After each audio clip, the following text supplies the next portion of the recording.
This is a CBS2 News update. I'm Chris Wragge. We start with breaking news out of JFK Airport. An arriving flight quarantined because of sick passengers and crew.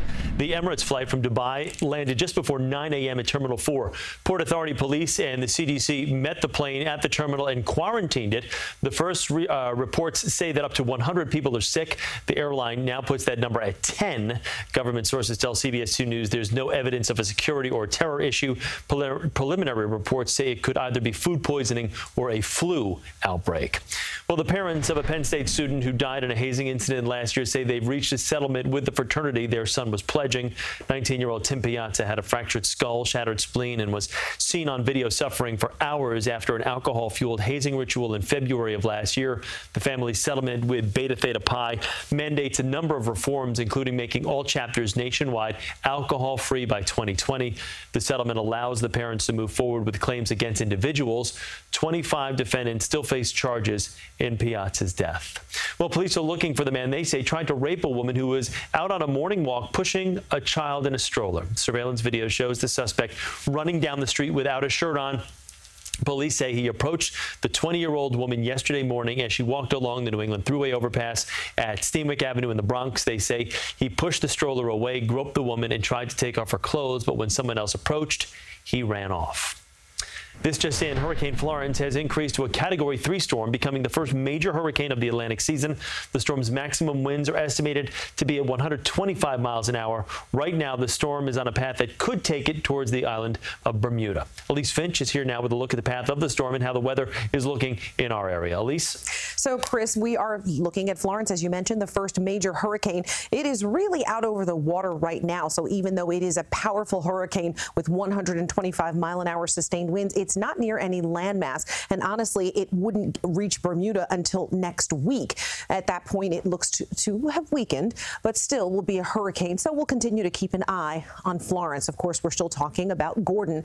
Not only did it not reach hurricane status, it's no longer a tropical storm. It's now downgraded to a tropical depression with 30-mile-an-hour winds, but still packing quite a bit of rain, so it's still a rainmaker in parts, obviously, of Mississippi, Alabama, even still into Florida, so still dealing with some problems from Gordon. Back here at home, we're talking about heat and humidity. 84 degrees right now in Central Park, 82 for White Plains, 85 for Belmar, 78 for the Hamptons, 83 in Monticello. You factor in the humidity, it feels like 80 degrees in the Hamptons. It feels like 91 in Central Park and Edison, 92 for Belmar. So we're still dealing with what can be a dangerous combination of heat and humidity. So heat advisories have been extended, you can see, for a good portion of the area until 8 o'clock tonight. That's because for so many, peak heating today will feel like it's in the mid and upper 90s. So still pretty dangerous even as kids head back to school. 87 degrees, a sticky 87 degrees. That's our forecast high for today. We get that with a mix of sun and clouds. Tonight, mostly clear, warm and muggy, 75 degrees.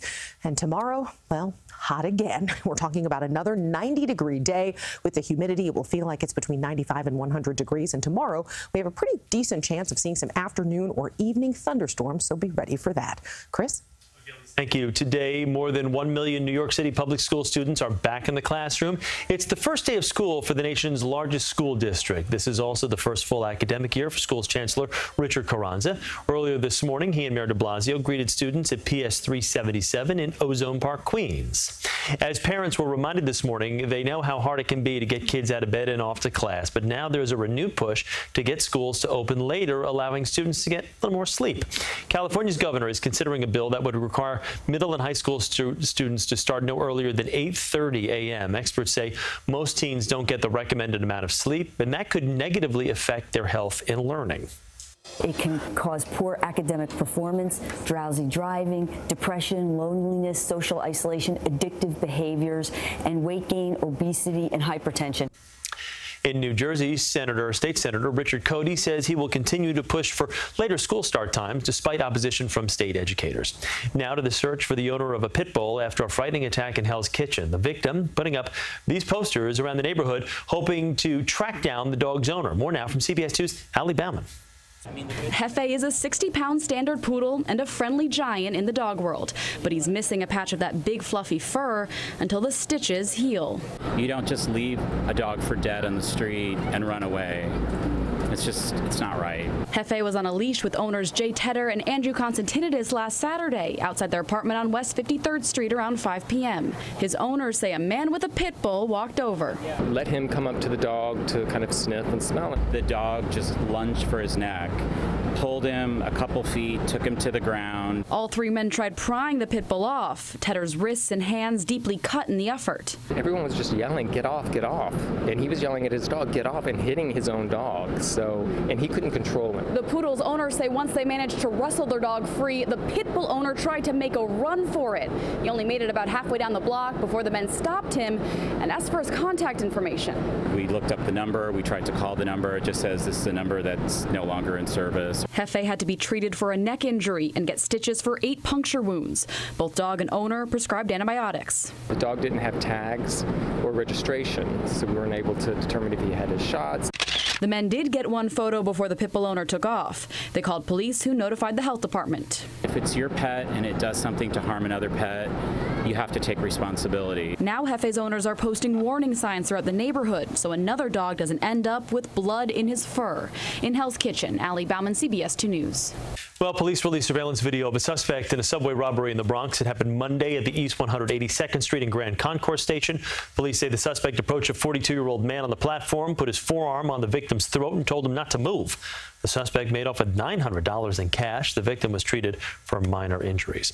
Well, we're just days away from the opening of the second span of the Tappan Zee Bridge replacement. The Governor Mario Cuomo Bridge between Rockland and Westchester is due to fully open on Saturday. Governor Cuomo took the media on a tour yesterday. The $4 billion bridge will eventually include a walkway and bikes for pedestrians. Well, for years, there have been efforts to build a new rail tunnel known as the Gateway Tunnel under the Hudson River. Now, New Jersey lawmakers are calling on the White House to help pay for it. CBS 2's Meg Baker reports. Traveling into New York City via tunnel or the Portal Bridge has become a game of transit roulette, and Menendez says there is no more time to waste, reiterating that the Gateway Tunnel and Bridge project must get started. It translates into real benefits and real consequences for the people of New Jersey. Gateway is being held a political hostage in Washington. With no substantial plan coming out of the news conference, we asked Republican challenger for Senate Bob Hugin what he would do to get things moving. He did not offer a plan, but criticized Menendez for playing partisan politics.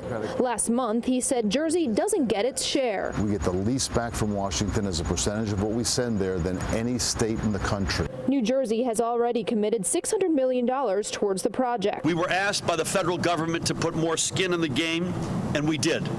And then some. The Portal Bridge in the distance was built in 1910. More than 200,000 passengers travel over it each day. The Amtrak-owned bridge over the Hackensack River often gets stuck in the upright position, causing major delays on the rail. Our present antiquated tunnel, which you've heard is 110 years old, was built during the administration of President Roosevelt, Teddy Roosevelt. Or, for further context, it was built at the time the Titanic was under construction, and we pray the tunnel doesn't suffer a similar fate. If a tunnel or the Portal Bridge were to go out, project supporters warn of permanent job loss, a devastating blow to residential and commercial real estate, and gridlock conditions both in New Jersey and New York. In Secaucus, Meg Baker, CBS 2 News. An update on the salmonella outbreak linked to Kellogg's Honey Smacks cereal. 30 more people have been sickened, according to the Centers for Disease Control and Prevention. The salmonella outbreak was first announced in June. Since then, 130 people in 36 states, including the tri-state area, have reportedly gotten sick. Kellogg has recalled all of the Honey Smacks products that were on the market at the time. It's probably the world's most famous painting, the Mona Lisa. Art experts have called the woman in the portrait mysterious. Now, a doctor says she may have been seriously ill. Dr. Mandeep Mehra is a medical director at Brigham and Women's Hospital in Boston. He's been studying the woman in the Leonardo da Vinci masterpiece since painted, obviously, back in the early 1500s. She's believed to be the wife of a wealthy merchant. Now, Dr. Mehra says the lack of eyebrows, receding hairline, a lesion near her left eye, puffy neck, and swollen hands could be symptoms. His diagnosis, a serious thyroid condition, if you were concerned about that. Well, the most germ-ridden place in an airport may be one you can't avoid. A new study found those plastic bins used for shoes, liquids, and Well, they're hotbeds for viruses. Researchers examined several surfaces at Helsinki Airport. They discovered security trays had the highest count of bacteria. Handrails, kiosks, touchscreens, and children's play areas followed. Surprisingly, no viruses were detected on toilet bowls, flush buttons, or the locks inside bathroom stall doors. So at least you're safe in there, right? That's your CBS 2 News Update. I'm Chris Wragge. I'll see you again for CBS 2 News at noon. Please follow me on Instagram, Twitter, and Facebook at Chris Wragge. Thanks so much.